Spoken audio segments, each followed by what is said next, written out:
सम्मानित मुल्क के मालिकों, मैं बौद्ध भिक्षु सुमित रतन आज मैं एक और प्राचीन राजवंश की चर्चा आपके बीच में करने आया हूं। इतिहास उठा के देखिए, उसका नाम मिलता है पाल राजवंश। पाल राजवंश में बौद्ध दर्शन के अनुसार, बौद्ध साहित्य के अनुसार 19 राजा हुए हैं। एक नहीं 19। गोपाल, धर्मपाल, विग्रहपाल, अनुग्रहपाल, रामपाल, महीपाल, बहुत तमाम पाल राजा हुए।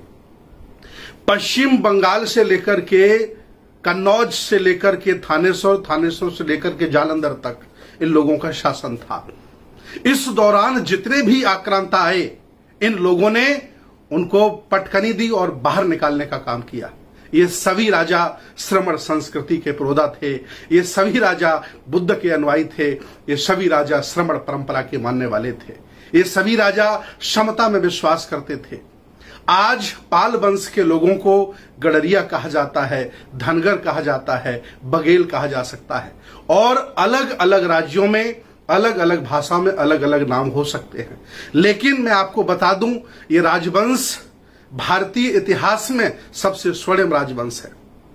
इस राजवंश के द्वारा इतिहास में लिखा है कि विक्रमशिला विश्वविद्यालय पाल राजाओं ने बनवाया। नालंदा, तक्षशिला, उदंतपुरी, विक्रमशिला, सिरपुर जैसे विश्वविद्यालयों का जीर्णोद्धार पाल राजाओं ने किया। पाल राजाओं ने इस देश को बहुत कुछ देने का काम किया है। लेकिन आज ये पाल वंश, ये खानदान, ये धर्मपाल का खानदान, उनका खान पर वंश जिन लोगों के सामने गिड़गिड़ा रहा है। कभी जब ये राजा हुआ करते थे तो ये लोग उनके वहां पानी भरा करते थे, ये लोग उनके यहां नौकरी किया करते थे, उनकी कृपा पर जीते थे। इसलिए देश भारत के अल्पजनों ने, देश भारत के मनुवादियों ने, ब्राह्मणों ने इस पाल वंश का काम क्या दिया? चराइए आप जानवर, भेड़ें चराइए आप, गडरिया कहकर के अपमानित किया।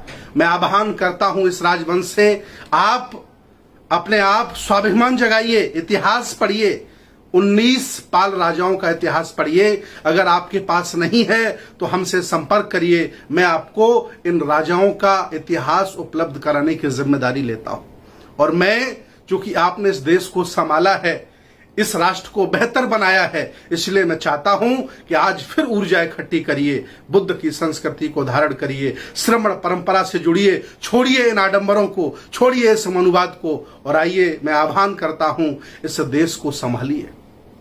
कभी आप इस देश के राजा महाराजा रहे, सम्राट रहे, आज आपको कोई मुख्यमंत्री नहीं बनने देता है, प्रधानमंत्री नहीं बनने देता है, MP MLA नहीं बनने देता है। इसलिए क्योंकि आपने अपना इतिहास भुला दिया है, पूर्वजों का इतिहास भुला दिया है। इतना ही नहीं, इस गौरवशाली इतिहास में, इस वंश में अहिल्याबाई होलकर जैसे लोग पैदा हुए।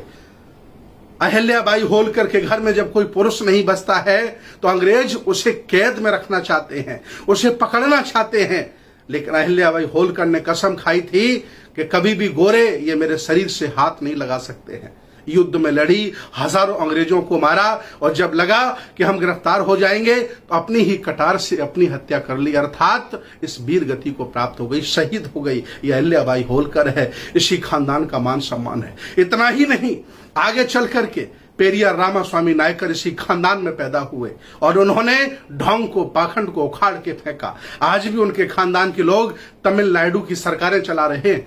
मैं आह्वान करता हूं इस राजवंश से, पूरे देश में है, ऐसी कोई जगह नहीं है, ऐसी कोई ब्लॉक नहीं, ऐसी कोई विधानसभा नहीं, ऐसा कोई जिला नहीं जहां पाल, धनगर, गडरिया समाज के लोग, बघेल समाज के लोग नहीं रहते। आओ, ये देश आपको पुकार रहा है, आओ, एक श्रमण आपको पुकार रहा है, और पुराने गौरव को पहचानो, अपने इतिहास को जानो, अपने पुरखों को पहचानो। आपके पुरखा किसको मानते थे और आप किसको मानते हैं?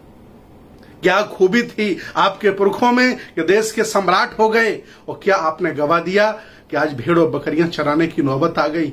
नहीं, इतिहास पहचानो, पुरखों की विरासत को जानो। आज नहीं कल एक दिन फिर आप देश के शासक बनोगे। आओ मेरे पुराने बौद्धों, आओ पाल समाज के राजा महाराजाओं, आओ। ये देश, ये बुद्ध की संस्कृति आपकी तरफ निहार रही है, आपको पुकार रही है। बहुत बहुत साधुवाद, बहुत बहुत धन्यवाद। मैं पाल समाज के, धनगर समाज के, गडरिया समाज के सभी राजा महाराजाओं से निवेदन करता हूं कि इस वीडियो को वो शेयर करें ताकि सभी लोग जान पाएं कि गौरवशाली प्राचीन पाल वंश कितना ऐतिहासिक था और उसने भारत को क्या दिया। बहुत बहुत धन्यवाद।